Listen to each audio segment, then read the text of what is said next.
Son or Eric could let me know if Seattle channel is ready to go. You are good to go. Great.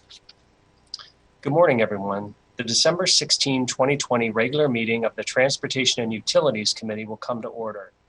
The time is 9:31 a.m. I'm Alex Peterson, chair of the committee. Will the clerk please call the roll? Council President Gonzalez. Here. Council Member Herbold. Here. Council Member Morales. Council Member Strauss. Present. Chair Peterson. Here. You have 4 present.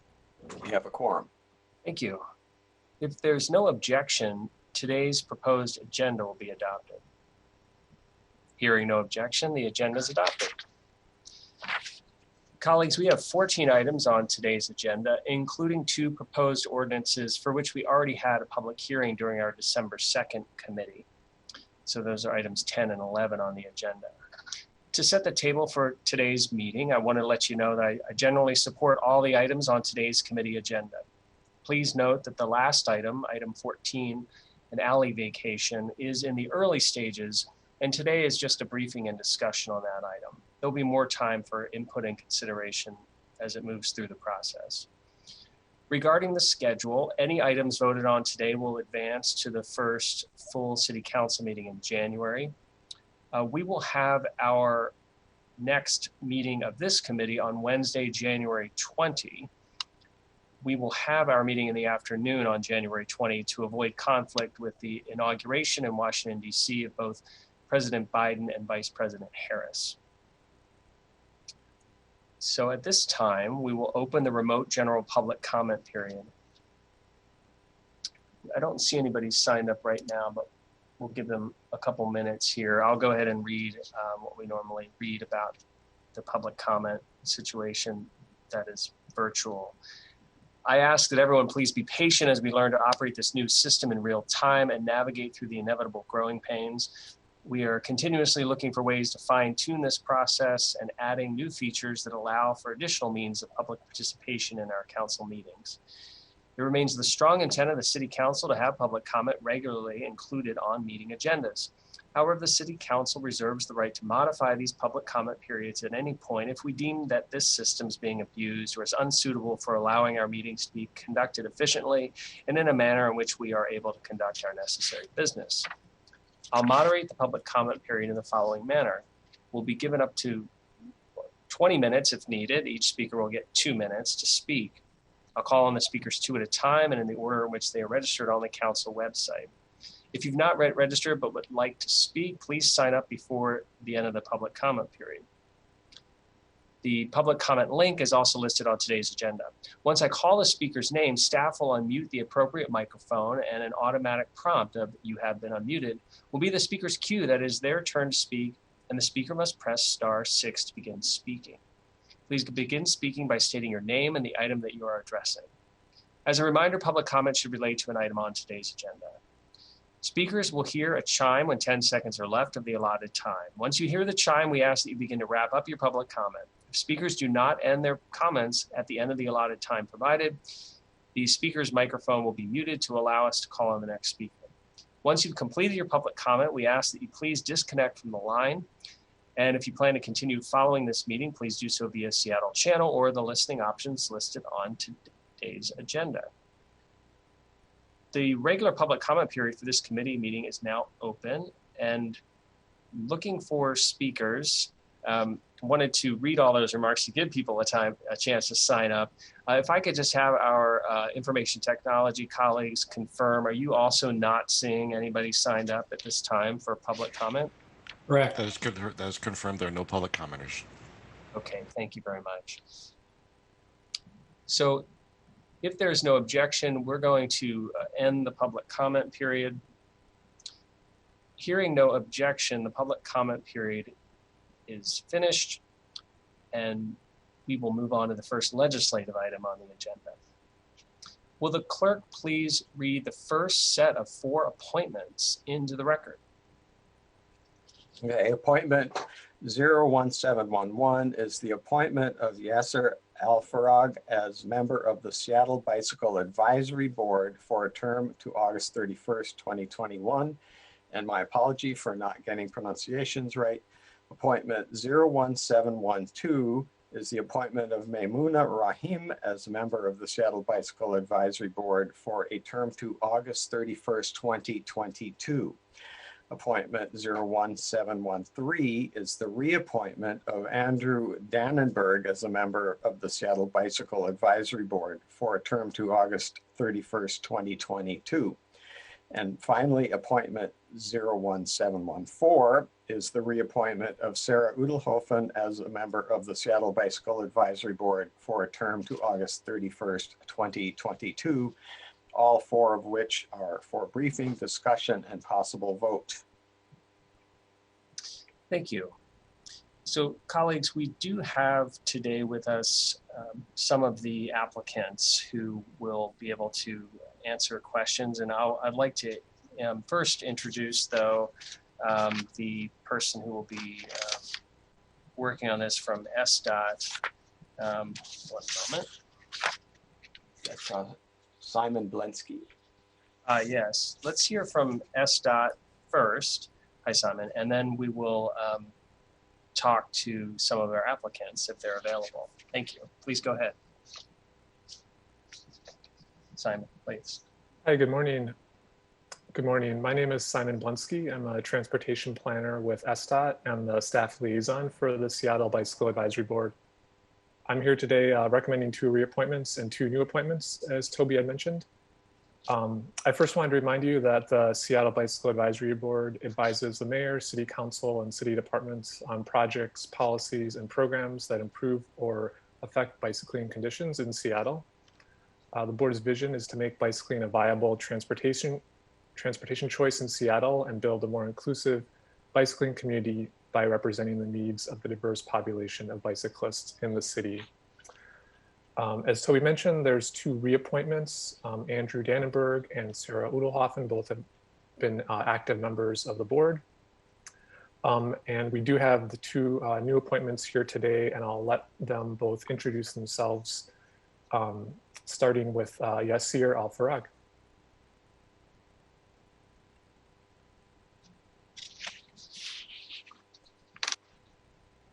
Hi, good morning. My name is Yassir Al-Farag. I'm a current student at the University of Washington studying political science and urban planning. I'm also currently interning for the Office of Congresswoman Pramila Jayapal. I got interested in the board position because I'm an active cyclist myself, and I really would like to see more families and more people from all backgrounds using biking as a valid method of transportation all throughout Seattle in every single part of it. And I'm really passionate about the city and the improvement of it. And I really would like to see the carbon emission reduced in our city. And I believe that biking is a valuable method that we must utilize for the future. Thank you. We can introduce the other applicant, and then council members can ask questions if they want.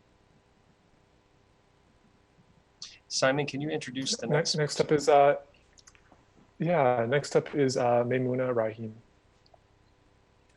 Hi, good morning. My name is Maimuna Rahim. Currently, I work at Cascade Bicycle Club, and I'm interested in joining the board because I'm passionate about bicycling in Seattle and would love to be involved in making Seattle a safer place and a more equitable place regarding biking and infrastructure. Being on the board would give me the opportunity to advocate for the needs of my community and ensure that Black and brown cyclists, in particular Black and brown female, femme or trans cyclists, are represented and considered when decisions are made. Thank you very much.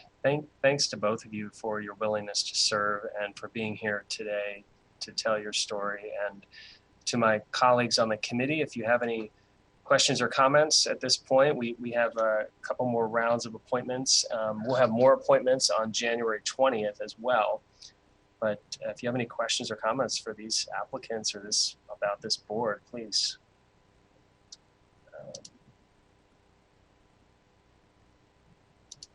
I would have to see your video. I'm not able to see if your hand is raised. So let's see here. Okay, now I can. All right. Well, I appreciate, again, the applicants for your willingness to serve and to volunteer your time for this. And as we try to allocate the transportation dollars that we have in the city to multiple modes of transportation, but here's one that we know is free from emissions. So we want to expand that as well. So, and very excited to read about President-elect Biden's appointments to the various climate change boards and departments in Washington, D.C. I feel like we're going to really finally make some progress on this issue. So again, thanks for your willingness to serve. And colleagues, what I'd like to do, unless my council colleagues wish to separate out any of the 4 appointments, I'd like to vote on all 4 of them at the same time for the Bicycle Advisory Board. If this is a time, if you want to separate out any of them, please let me know of these 4. Otherwise, I'll go ahead and move all 4. Council members, hearing no wish to separate it out, I'll move that the committee recommend approval of appointments 01711 through 01714, items 1 through 4 on our agenda. Is there a second? Second. Thank you. It's been moved and seconded to recommend passage of these appointments. Any final comments, council members? Okay, will the clerk please call the roll on the committee recommendation that the 4 appointments be approved for forwarding to the full council? Council, excuse me, Council President Gonzalez, Aye. Councilmember Herbold, Yes. Councilmember Strauss, Yes. Chair Peterson, Yes. and I don't believe I've seen Councilmember Morales yet. So 4 yes. All right, the motion carries, and the committee recommendation is that the appointments be sent for approval to the next city council meeting, which is on January 4th. Will the clerk please read the next set of appointments into the record? Appointment 01715 is the appointment of Arthur Kuniuki as a member of the Seattle Transit Advisory Board for a term to August 2nd, 2022. 01716 is the reappointment of Keiko Budich as a member of the Seattle Transit Advisory Board for a term to August 2nd, 2022. And 1717 is the reappointment of Barbara Wright as a member of the Seattle Transit Advisory Board for a term to August 2nd, 2022, all for briefing, discussion, and possible vote. Thank you. I'd like to turn this over to the Seattle Department of Transportation to Nico. Good morning, Nico. Good morning. Thank you so much. Toby mentioned we have 1 appointment and 2 reappointments recommended for you here today to the Seattle Transit Advisory Board. As quick background, the board was created by the City Council back in 2015, so it's one of our newer modal boards that SDOT staff. The board has 2 main charges. First, advising the city and our partners on transit and transit issues within Seattle, and more specifically, providing oversight of funds collected and spent under the Seattle Transportation Benefit District Proposition 1, which was initially passed by voters back in 2014 and was very recently renewed by voters just last month. The board is made up of 12 members, 6 mayoral appointees, 5 council appointees, and 1 Get Engaged member. All 3 of the appointments in front of you today are mayoral appointees. Art, who is with us today, who I will let introduce himself, is filling one of those positions after a current member reached the end of her term and chose not to seek reappointment. And with that, I'm happy to pass it over to Art to introduce himself. Please.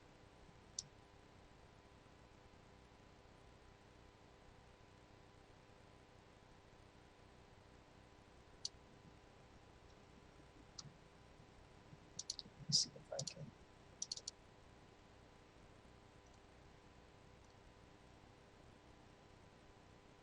IT can confirm, but it looks to me like Art has fallen off. No, I still see Art. Hi, Art. Good morning. Can you hear me? Hello? Yes. Yes, we Okay, can. Please I don't introduce. think I control my video, so I'll let other Okay. people take care of that. But hi, thank you for letting me speak. Thank you. Oh, 1 second here. I have a notice here. Oh. Hello. Good morning. Welcome. Morning. Hi. Please tell us a little bit about yourself, why you'd like to serve, Sure. and thank you. Sure. My name is Art Kaniuki. I'm a third-generation Seattleite. My partner and I live in West Seattle, and I work in downtown Seattle for the Place Market PDA. I think around 2015 or so, I was one of 25 people appointed to a community advisory group for Metro Transit that helped create the Metro Connects report.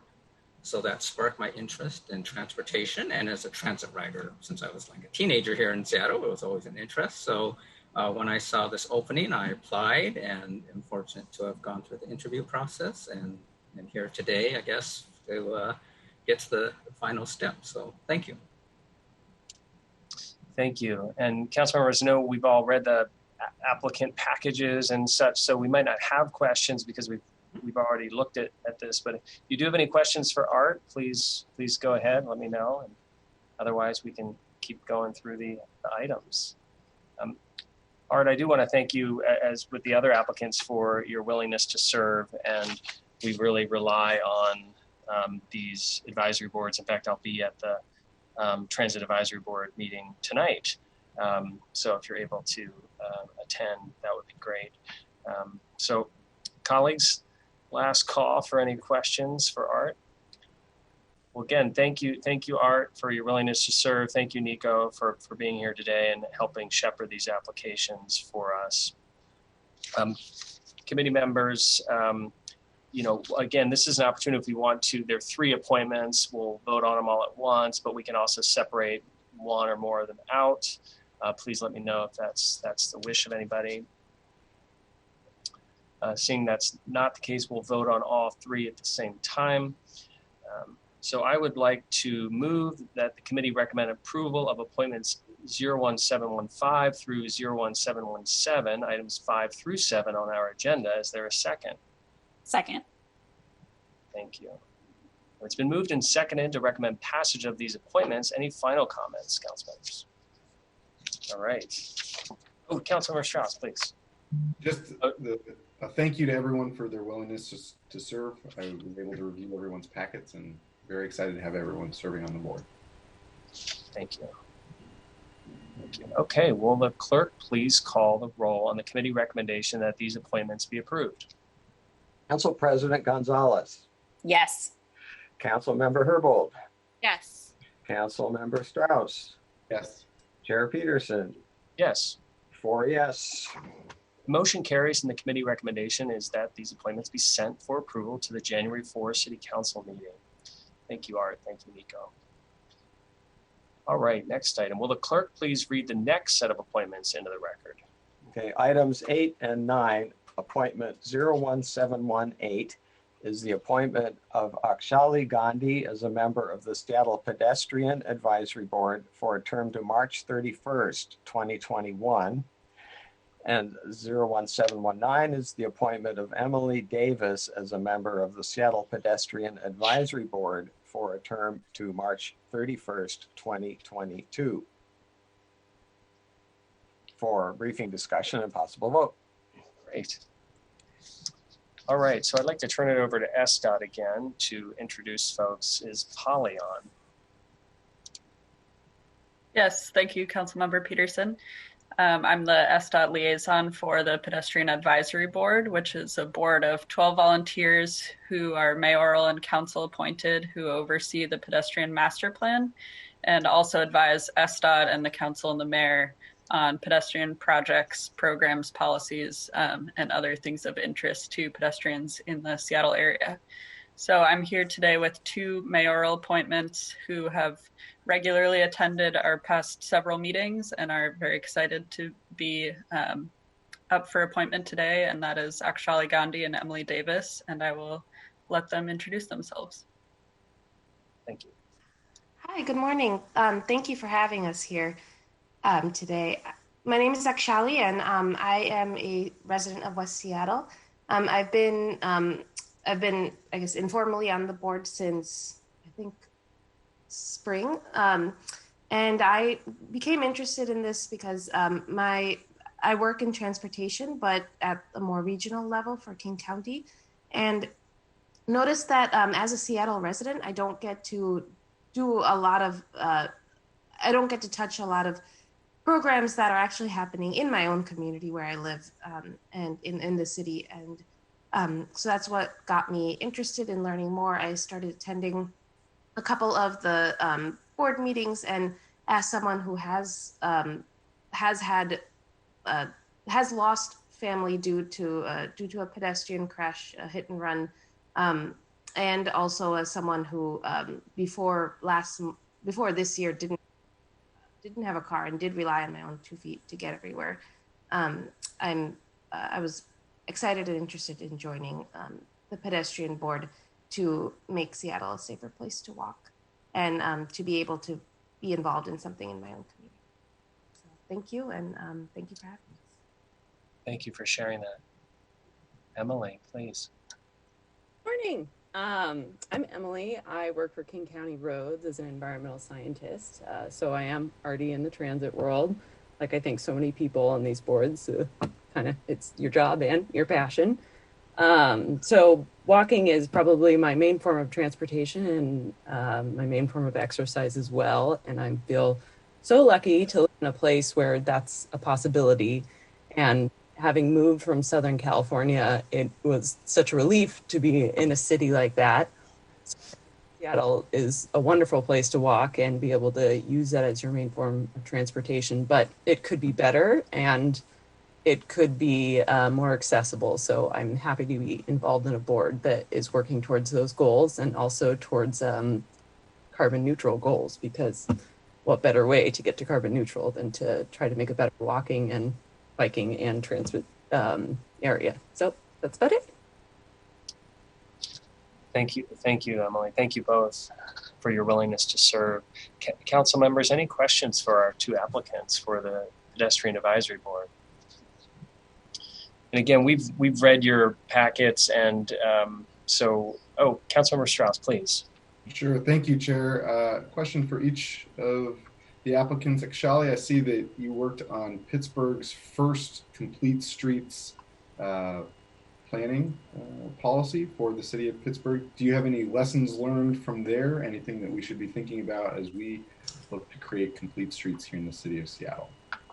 Yeah, I mean, I moved here from Pittsburgh last year, and I think one big lesson was we tried to pack everything in the kitchen sink into that policy and try to appease everyone who was involved. And while it was great to have so many stakeholders, I think perhaps once you try packing the policy with everything that you could possibly imagine, sometimes it whittles down to nothing and it's not as enforceable. So I think one lesson learned was to pack the punch with a few key elements rather than trying to do everything.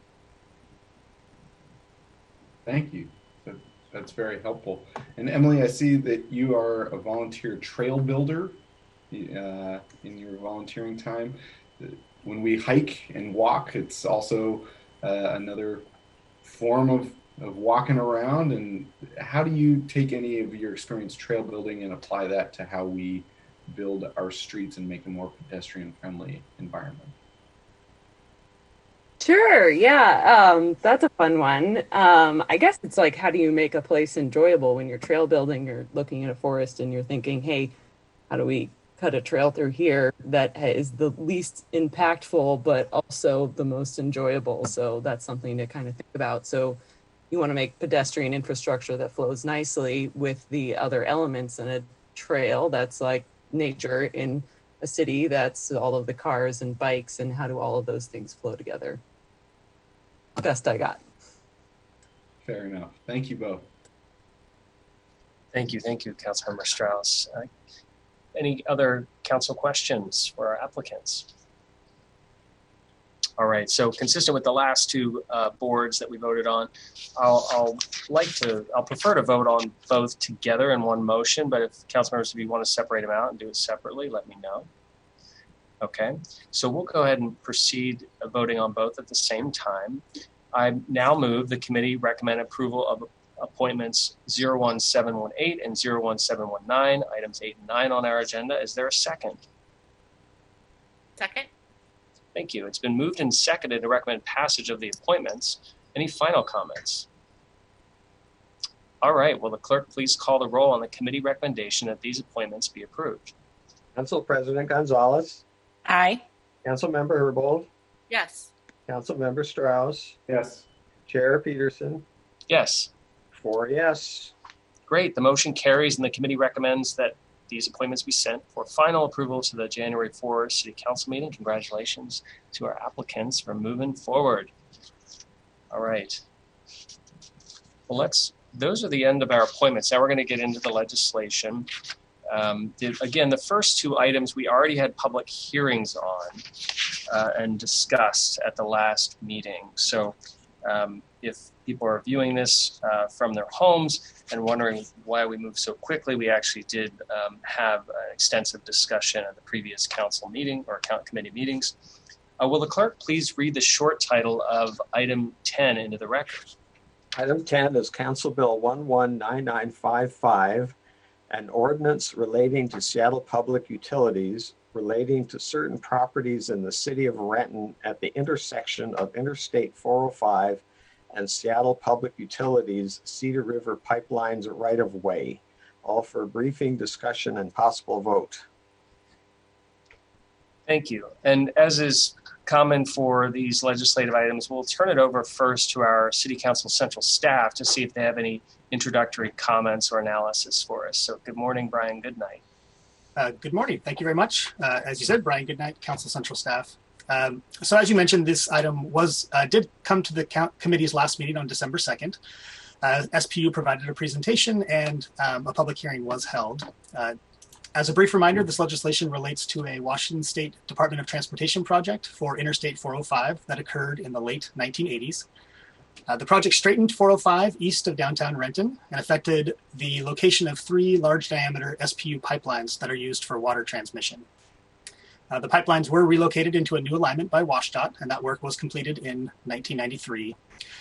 In order to allow SPU to have the necessary property rights to maintain the pipelines in their new locations, and for WashDOT to meet its state and federal highway requirements, the ordinance would authorize SPU to quitclaim property to WashDOT covering the original path of the pipelines in exchange for accepting properties and easements from WashDOT that cover the new alignment. Maps depicting the property exchange are included in SPU's PowerPoint presentation, which was presented at the last committee meeting and is included as a link on today's agenda as well. And SPU staff is on the call in case there are any questions. Thank you. So with Seattle Public Utilities, thanks for joining us. Eugene, do you have any comments that you want to make, or do you just want to take questions if there are any from my colleagues? I'll just take questions. This was a great summary by Brian. Okay. And again, as a reminder, we did have the presentation last time. It is on the agenda today as well if you wanted to peruse that again. Council members, do you have any questions about this item that we heard a couple weeks ago? Thank you, Chair. It was a very robust presentation last time, and thank you again, Eugene. Thank you. Thank you. Councilmember Herbold. Can you just refresh my memory on this one? Are these easements and transfers only between the state and the city, or does Renton have a stake in this as well? It is only between the state and the city. Renton is not a party to this transaction. Okay. Thank you. You're welcome. Okay. Council members, any final questions before I make a motion to pass this? Okay, council members, I now move the committee recommend passage of Council Bill 119955, item 10 on our agenda. Is there a second? Second. Thank you. It's been moved and seconded to recommend passage of this bill. Any final comments? Okay, will the clerk please call the roll on the committee recommendation that this bill pass? Council President Gonzalez, Yes. Councilmember Herbold. Sorry. Yes. Yeah. Councilmember Strauss, Yes. Chair Peterson. Yes. You have 4 yes votes. Great. The motion carries, and the committee recommendation that the bill pass will be sent to the January 4 City Council meeting. Thank you to Brian and Eugene. Will the clerk please read? Oh, I guess you're probably staying on for the next one, or at least Brian is. Will the clerk please read the short title of item 11 into the record? Item 11 is Council Bill 119958, an ordinance relating to the Cedar River Watershed authorizing 2 years of ecological thinning in accordance with the Cedar River Watershed Habitat Conservation Plan. Briefing discussion and possible vote. Thank you. Again, we'll turn this over. This is an item we had a public hearing for last time, had a briefing presentation. We'll turn this over again to City Council Central Staffer Brian Goodnight to lead us off. Thank you very much, Councilmember.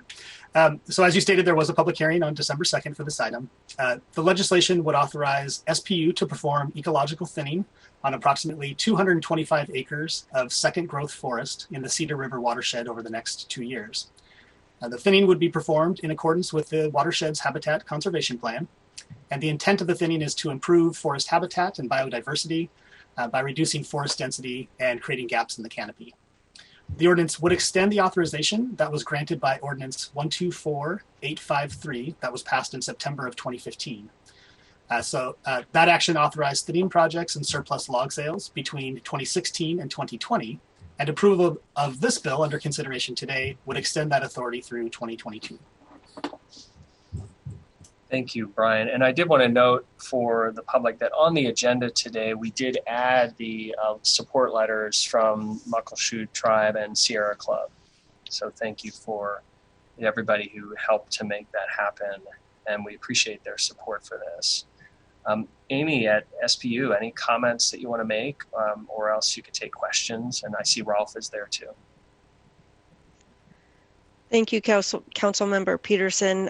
Just to introduce myself, I'm Amy Labarge, Watershed Management Division Director for Seattle Public Utilities.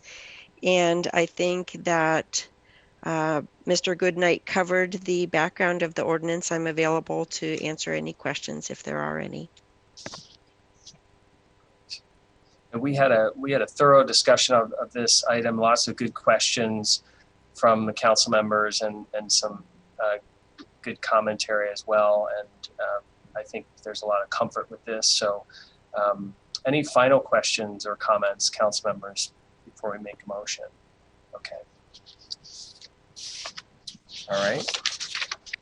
Council members, I would like to move that the committee recommend passage of Council Bill 119958, which is item 11 on our agenda. Is there a second? Second. Second. Thank you. It's been moved and seconded to recommend passage of this bill. Any final comments? Okay, will the clerk please call the roll on the committee recommendation that this bill pass? Council President Gonzalez, Yes. Councilmember Herbold, Yes. Councilmember Strauss, Yes. Chair Peterson. Yes. You have 4 yes votes. Excellent. The motion carries, and the committee recommendation that the bill pass will be sent to the January 4 City Council meeting. All right, item 12. Will the item please read the short title of item 12 into the record? Item 12 is Council Bill 119963, an ordinance relating to Seattle Public Utilities updating water regulations to conform to current standards, making technical corrections and amending numerous sections of the Seattle Municipal Code. For briefing, discussion, and possible vote. Thank you, colleagues. We heard this item 2 weeks ago at our December 2nd committee meeting, and there were lots of questions. There are lots of stuff going on there as we update these regulations. So I wanted to give it a little bit more time in case the public or anybody else had questions as we dug into this. And I really appreciate Seattle Public Utilities in answering any questions that we had. Brian, did you want to introduce this item as well? Sure, thank you. I will take an attempt at summarizing the legislation, and of course, SPU staff is on the line and they know it much better than I do. So just in brief, the intent of the legislation is to update portions of the water code, which is included in Title 21 of Seattle Municipal Code, to create consistent terminology and clarify requirements and SPU practices. There was a nice table in SPU's presentation from last time, which is included on the agenda, that summarizes all of the actions. But a few of the highlights are that it would add a new section disallowing water service from permit exempt wells. It would clarify water main requirements for corner lot parcels, clarify requirements for inactive service and water service retirement. It would update the penalty for violating the water code to make it consistent with the standard for gross misdemeanors. And it would align the code with SPU practices regarding separate service connections, fire hydrant usage, and water shutoffs. And Michelle and Carrie are on the line and can answer questions. So thank you very much. Please go ahead, Michelle and Carrie. If you have any introductory remarks, otherwise we might have questions. Yeah, I think, we've appreciated all the back and forth, the questions, and we are here to answer any further questions that you might have. I just wanted to compliment you again on the chart that you have in the PowerPoint. I was, showing it around to other folks, saying, this is really helpful how this is presented and the detail that's provided to help decision makers. So thank you again for putting that together for not only us but also for the public. Thank you.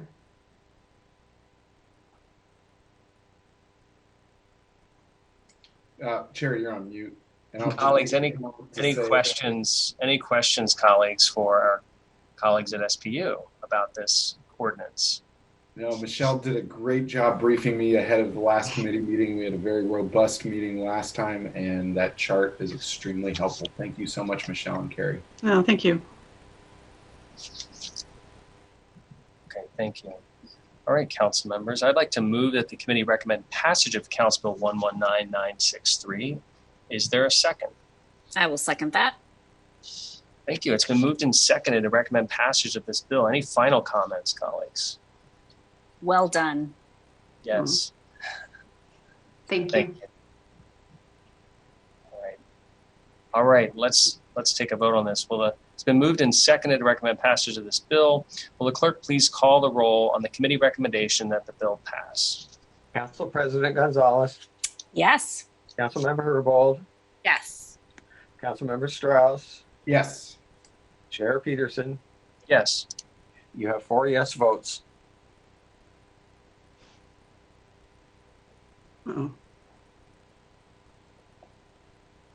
Sorry, folks. The motion carries, and the committee recommendation that the bill pass will be sent to the January 4 City Council meeting. Thanks to everybody for being here today. Will the clerk please read the short title of item 13 into the record? Item 13 is Council Bill 119976. An ordinance relating to the East Marginal Way grade separation project authorizing the director of the Seattle Department of Transportation to acquire, accept, and record on behalf of the City of Seattle 3 quitclaim deeds and an assignment and assumption of easement agreement for the East Marginal Way overpass from the Port of Seattle. Thank you. I know we have SDOT here, and they're going to have a presentation for us.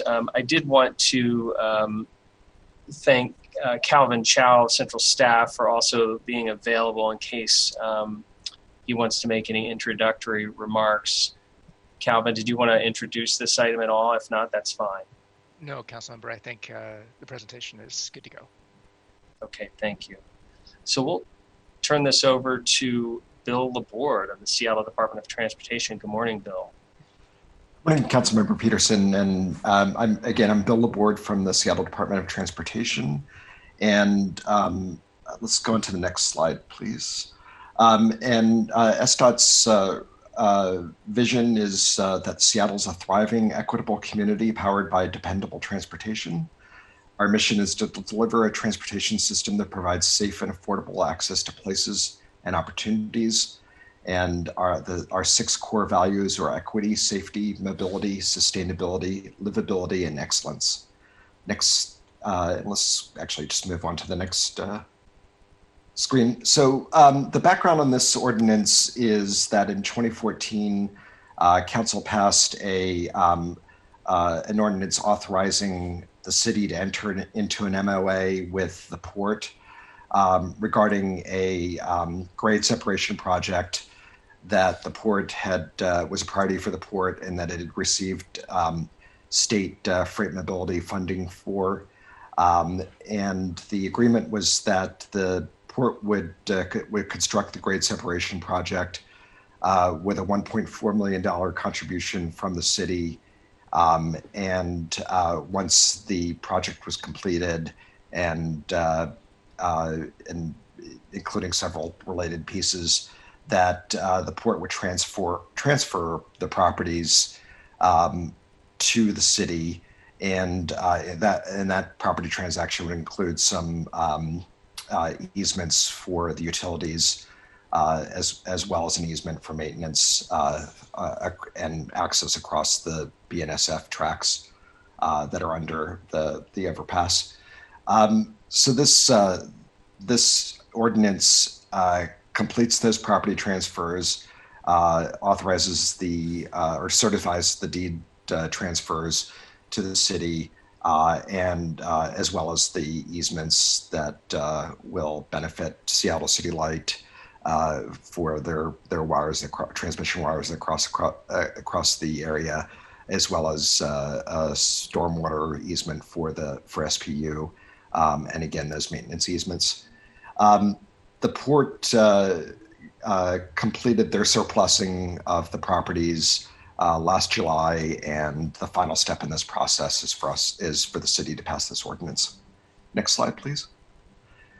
This shows the actual overpass under construction. The overpass was completed in 2014, and in July 2014.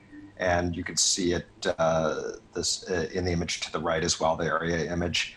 And if you want, I think another image worth looking at that's attached to the summary and fiscal note is attachment 2, which is the site plan for the project, and that gives you, I think, a good idea of where exactly it's located in relation to these photos here. Next slide, please. Here are a couple images of the facility, and which is just south of Spokane Street and connects Duwamish, Spokane, and East Marginal. And this just explains the property conveyances that are included in this ordinance: the 3 quitclaim deeds, the easement agreements, including the ones for the utilities. And if you have any questions, I'm happy to answer them, but otherwise we just ask for your approval of this ordinance, of this council bill. Thank you, Bill. Colleagues, any questions for SDOT?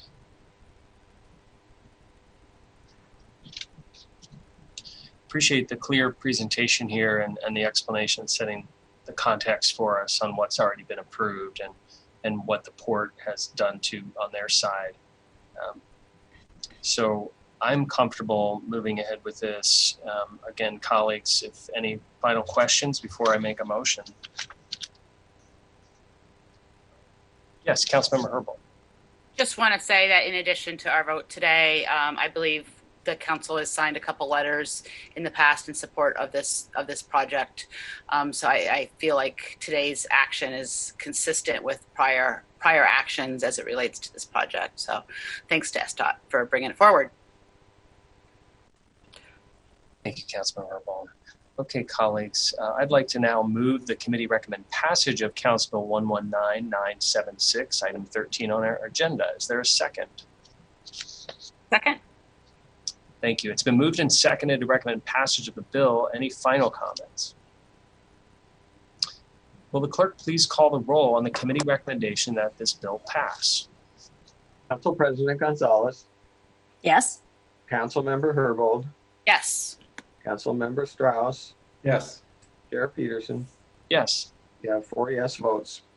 Thank you. The motion carries, and the committee recommendation that the bill pass will be sent to the January 4 City Council meeting. Thank you, Bill. Will the clerk please read our final item, item 14, into the record? Item 14 is a clerk's file. It's clerk's file 314459 regarding a petition of Grand Street Commons LLC for the vacation of the alley in Block 14, Kinnear's addition to the City of Seattle, being the block bounded by South Grand Street, 22nd Avenue South, South Holgate Street, and 23rd Avenue South, for briefing and discussion. Thank you. Yeah, thanks for the reminder that this is a clerk file, that this is just the beginning of a longer process that this project will go through. And we've got our dream team here on Zoom, and we'll start off with our City Council Central Staff, Lish Whitson. Good morning. Good morning. So this is a petition from Mount Baker Housing, who's entered a partnership with other parties to develop a 3-block area. Mount Baker Housing is seeking to vacate an alley in the block that's basically surrounded by Rainier Avenue South and 23rd Avenue South, south of South Grand Street. It's about 3 blocks south of the future light rail station at I-90 and 2 blocks north of where 23rd Avenue South and Rainier Avenue South cross. This is an early initial briefing on the project. This opportunity for initial briefing was added to the streetification policies when they were updated a couple of years ago. It's intended to provide an opportunity for council members and members of the public to provide early input into the project as it goes through city review. So this is your opportunity to weigh in early before the project gets finalized and comes back to you hopefully in the next 6 months or so. Just quick reminder, alleys are intended to provide access. This alley is undeveloped and the vacation is intended to facilitate a affordable housing project. They're required to provide additional public benefits in addition to providing affordable housing, but the policies are clear that you should consider the affordable housing on the site when you're considering whether or not the public benefits they're proposing are appropriate. And with that, I'll hand it over to the project team unless you have any questions about generally the process or the streetification policies. Colleagues, any questions for Lish before we turn it over to our other presenters? And they can go ahead and start sharing their screen, their PowerPoint screen. Okay, and we'll ask questions during as well if they come up.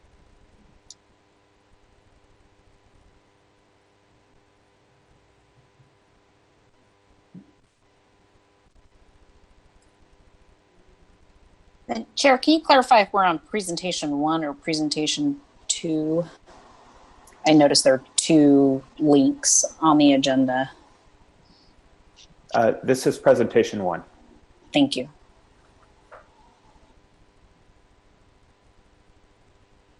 Please proceed.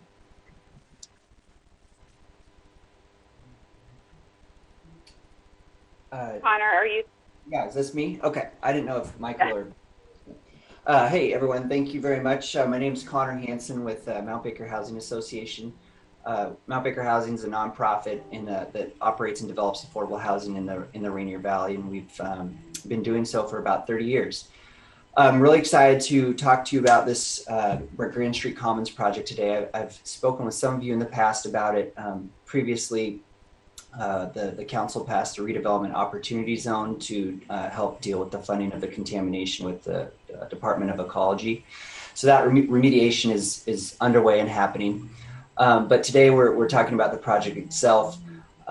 This will be an Office of Housing, affordable housing project. So all the units will be reserved for families, individuals earning 60% of the area median income.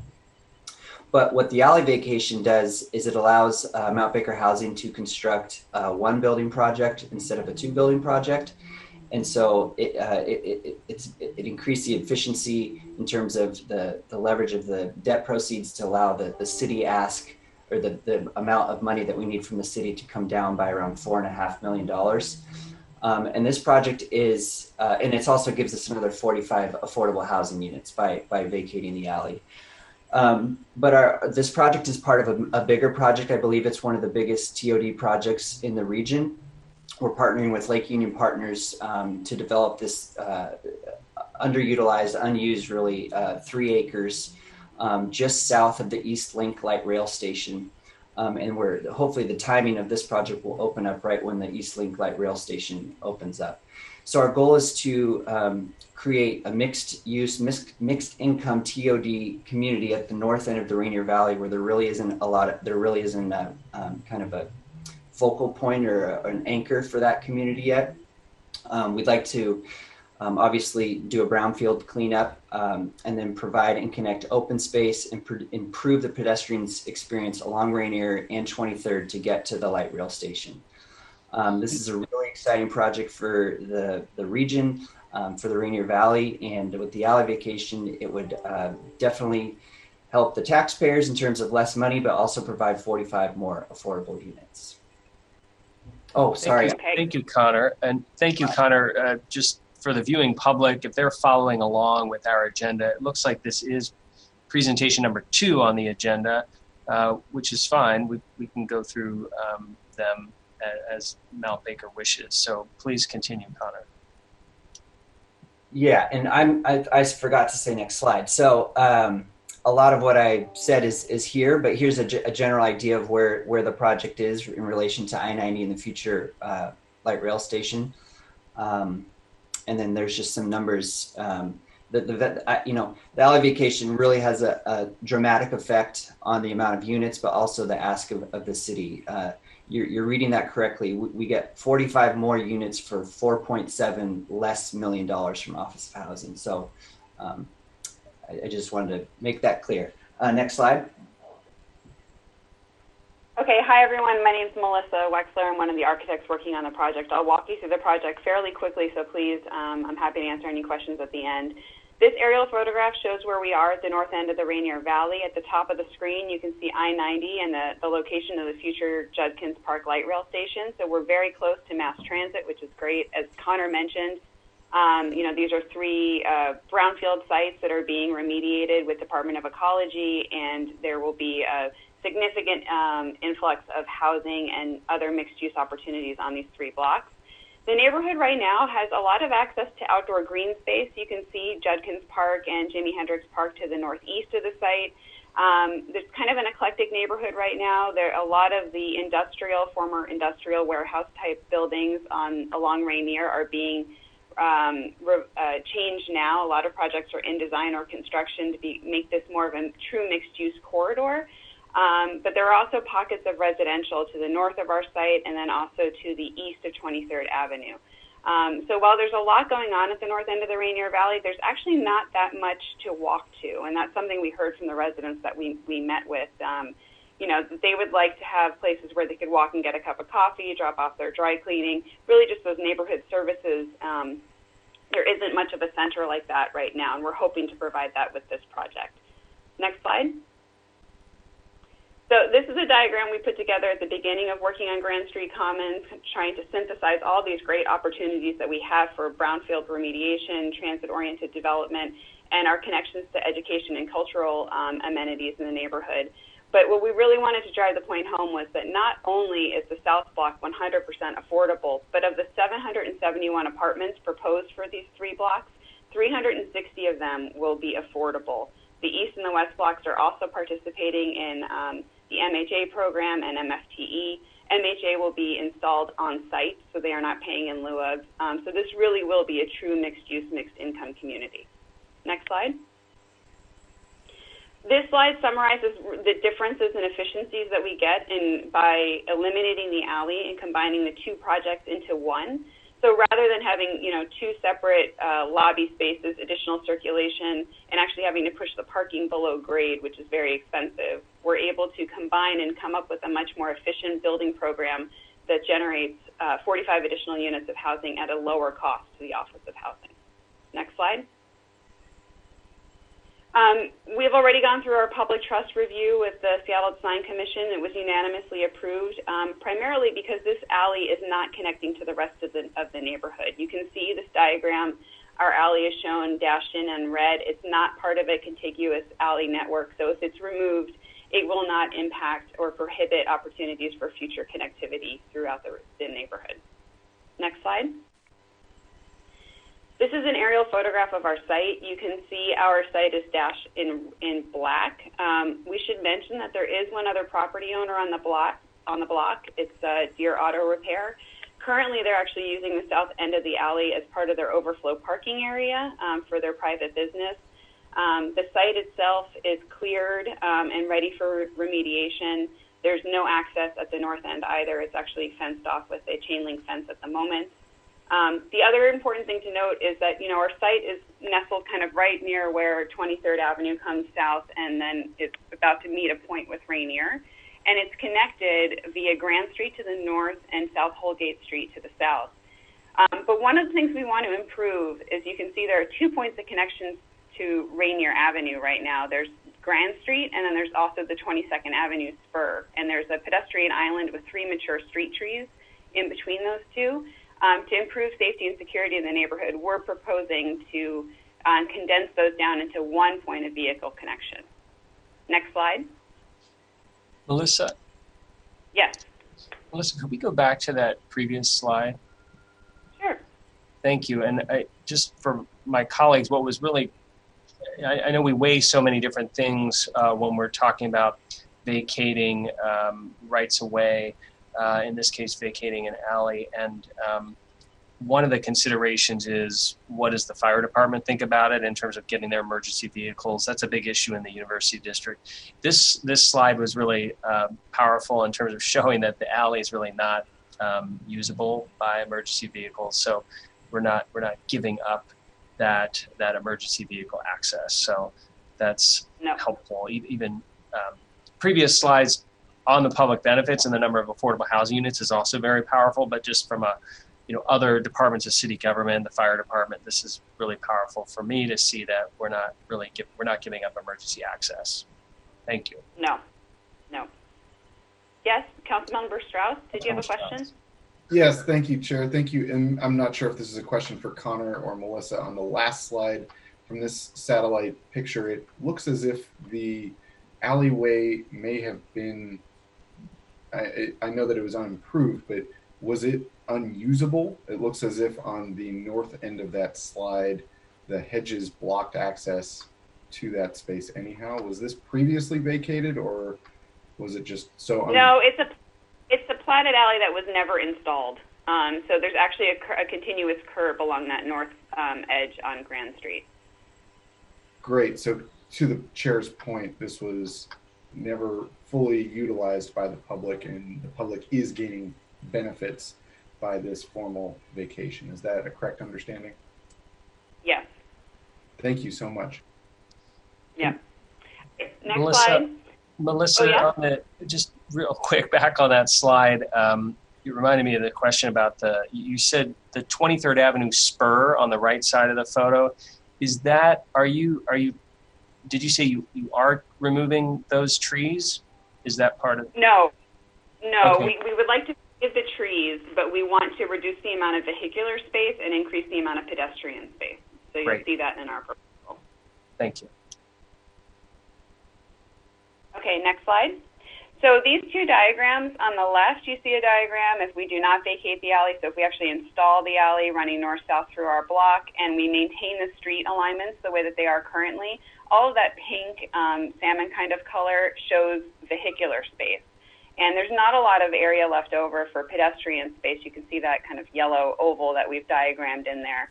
So what we're proposing to do, and this is a great opportunity since we have control over all three of these blocks, we can actually influence the right-of-way development on both the north and the south side of Grand Street, and that gives us the opportunity to really make some pretty significant modifications that should enhance the pedestrian realm. So on the right-hand side with the alley vacation, what we're proposing to do is realign Grand Street and basically eliminate the spur street connection, so there's only one point of connection to Rainier. What this does is it gives us two nice pedestrian plaza spaces on either side of the vehicular roadway.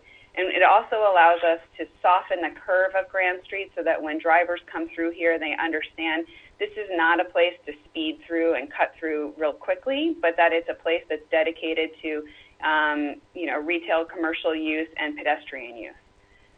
Next slide. Before the pandemic, we were able to actually host an in-person open house and get to meet with neighbors face-to-face, which was great. And at that time, a lot of what we heard was concern about safety and security, and then also what I mentioned before, just the ability to walk through the neighborhood and access just basic neighborhood services that they feel they were lacking. Since that time, we've reached out to several of the local groups and haven't had a great amount of success having smaller group meetings, but we've had a lot of feedback via online survey. So what we've asked the neighbors in the survey is, what's most important to you with these projects? And overwhelmingly, having more affordable housing was their priority. There have been a lot of new townhouse developments and other things coming into the neighborhood, but not a lot of it is affordable. So that's their main priority. They also asked for an engaging pedestrian experience. So building on that, we asked them, okay, if you have a plaza, what would you like to see there? More green space was the number one thing, more green space and trees, and then pedestrian lighting. And I think that goes back to that idea of safety and security in the neighborhood. There are also some other activating uses that we're exploring with neighborhood feedback as well. Next slide. So this is our preliminary site plan, what we're working with now. You can see how Grand Street has been realigned with this proposal. So it's a significant investment that the project is looking to make in the right-of-way to enhance it, not just for these three buildings, but also for the neighborhood at large. Some of the things that we're proposing to do would be to enhance the paving patterns in the plaza so that it really provides a sense of place. And influence this area with some activating uses. You can see there's a number 2 and sort of a bluish circle on the upper left-hand side of the page in the middle of the plaza. Yes, right there, thanks. So we're considering putting in a water fountain, a water feature that would be able to be shut off at times. Say, if the neighborhood wanted to use this plaza space for a gathering like a farmer's market or some other community event, it could be shut off, so it could be just occupied space. But something that would provide noise and interest maybe for families to come down and actually use the plaza. It's one of the things we're thinking about. We're definitely going to put a lot of seating in the plaza. That's something the neighborhood has asked for, and increase the canopy cover with additional street trees. Next slide. So the building itself will be 202 apartments, and I think one of the things we're most excited about is that it's got space for family-style units. So we have over 40 three-bedroom apartments here, which is really unique, not just in this neighborhood, but throughout the whole city. So that's something that, as an architect, I'm just really excited we're able to make that happen. And Connor already talked about all the benefits of the cost for Office of Housing. But this is a rendering of the north facade with our main building entry along Grand Street. Next slide. This is kind of a before and after sketch of that pedestrian island with the existing street trees on the left, and you can see how there's kind of streets all around it. And what we're proposing to do is close that off, really make this much more of a pedestrian space with plazas on either side. Next slide. Okay, and to wrap it up, we are getting into our public benefit proposal. So in addition to the affordable housing, our main effort will be installing the plazas and realigning the streets. It's a fairly significant capital cost. But in addition, to provide a sense of place and speak to the safety and security, we're proposing to have supplemental lighting. You can see some illustrations or some photographs of what the lights will look like. This neighborhood used to be referred to as the Garlic Gulch. I don't know if you're aware, but in the beginning part of the 20th century, there's a large Italian-American community that lived here, mostly before I-90 came through and disrupted the neighborhood. But we're looking at garlic bulbs as inspiration for, how we can execute that lighting in a sculptural way. And then we're also still looking through different activating uses. As I mentioned, a fountain would be one of the ideas, definitely some seating. But there's been some feedback from the community about installing gaming tables or some other play spaces for children too. Last slide. And this is a rendering that shows what this plaza could look and feel like with our building in the background. So we're standing on Rainier Avenue looking to the east. You can see Mount Baker's building with the kind of curved form at the top and the brick base with the lighting proposed, the suggestion of a fountain in the background, and a lot of people and greenery coming in to really make this a nice neighborhood destination. That's all. Thank you. Thank you very much. Colleagues, any questions for the nonprofit developers? And then we also have, I know he's trying to be below the radar screen here, but we also have Michael Jenkins here in case we have any questions for him. I might have a question for him. But any questions for Mount Baker Housing on this amazing project? I do have a question for Michael. Good morning, Michael. Thanks for joining us from the Design Commission. Good morning. For this project, what is the type of, we're here for the alley vacation, but I just curious while you're here, what is the type of design commission, what level of design commission review is this project undergoing? Because there's lots of discussions about different levels and exemptions, and so we appreciate that. Can you hear me okay? Great. I did have a brief presentation, if that would be helpful. And the first slide actually shows our involvement and the status. And Sean, if you can go to the next, please. Thank you. Could you go to the next slide, Shauna? Great.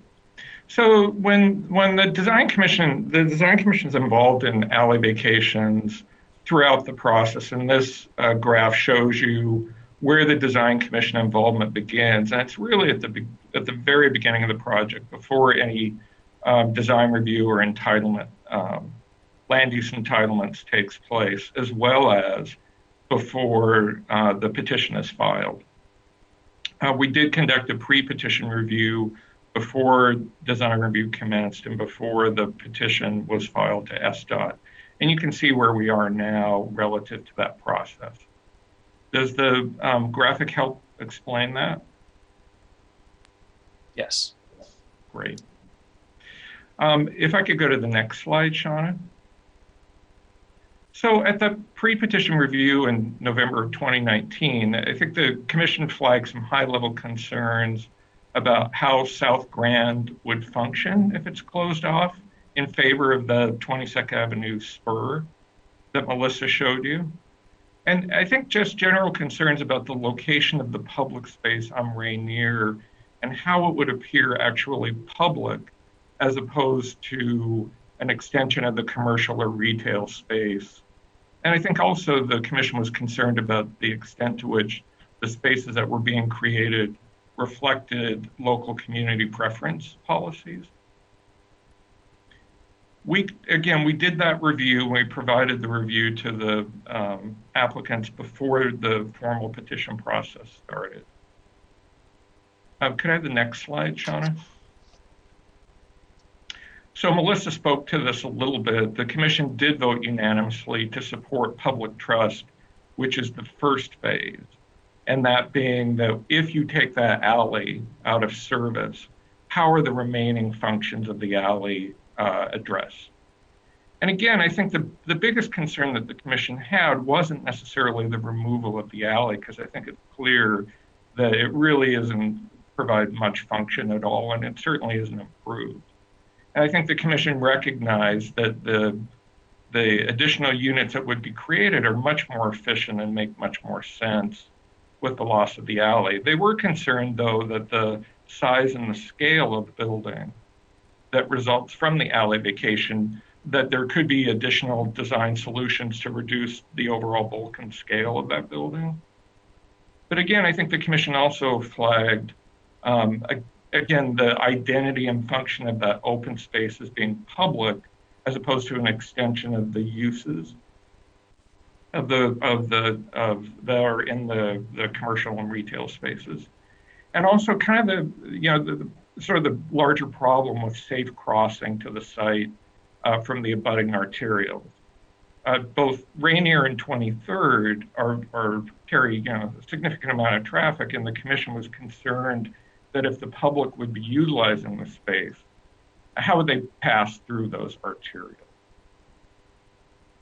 Can I have the next slide, Sean? At that meeting in November, the commission did flag some issues with the public benefit package that was previewed. Again, I won't belabor. I think you've heard, again, the concern about the open space, in particular its proximity to Rainier Avenue South, and again, that location in relationship to commercial space. And also, I think that there's a lot of concern about the nature of the Grand Street alignment and how that functions as part of the larger public space and its relationship to the open space. What we typically do is when issues like this are flagged and raised, we'll hold what's called the subcommittee. And we do that before they come back to the next full commission meeting. So there's a focused review about the issues that were raised by the commission, and they can meet informally with the team and really roll up their sleeves and figure out ways how to resolve the issues that were raised in a way that works both with the development team, but also I think works with the commission and having a better understanding how the community actually benefits from that public benefit proposal and how it reflects community desire and expectation. And I will say at this point, the commission, I think, has a lot of confidence that this team will be able to address those issues and present those solutions in a way. You said it, Councilmember, when you started, this is an A team and it's a pleasure to work with them. I'm confident they'll be able to address what are important issues, but one that I think elevates the identity and function of those open spaces in a way that truly provides public space for the community. Thank you, Director Jenkins. This is very helpful. I think it shows the benefit in a lot of cases of the design commission process that we have to point out things where we can create a win-win situation for all the different stakeholders and see things from different angles that maybe the real estate developer by themselves might not see otherwise without the input. So thank you. Colleagues, any questions for Director Jenkins or for developers? Councilmember Herbold. Thank you. I just want to say the focus on making sure that the public benefits are truly public benefits and not building amenities is very elevated for me, given the presentation that we just received about the community input and the importance of that the broader community placed on these very elements that you're now critiquing. So thank you.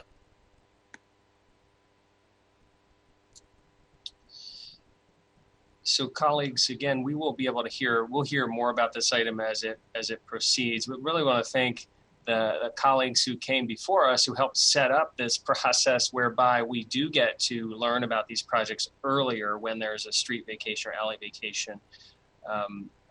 As I understand it, as I recall from years ago, these alley vacations would happen very quickly, and we have now extra chance to weigh in and understand and absorb the project and ask questions. So appreciate the former council colleagues and others who helped set up that process. Councilmember Strauss. Just again, wanted to thank everyone for their presentations, and Director Jenkins, thank you for your input here. I miss seeing you at the coffee cart at City Grind down and John, but really great to see your face today for the first time since the pandemic started. Well, thanks, everybody. So again, we'll hear more about this item later.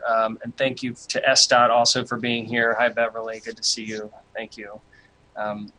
So we'll hear more about this item later. Thanks for everybody for being here. Colleagues, this concludes our December 16, 2020 meeting of the Transportation and Utilities Committee.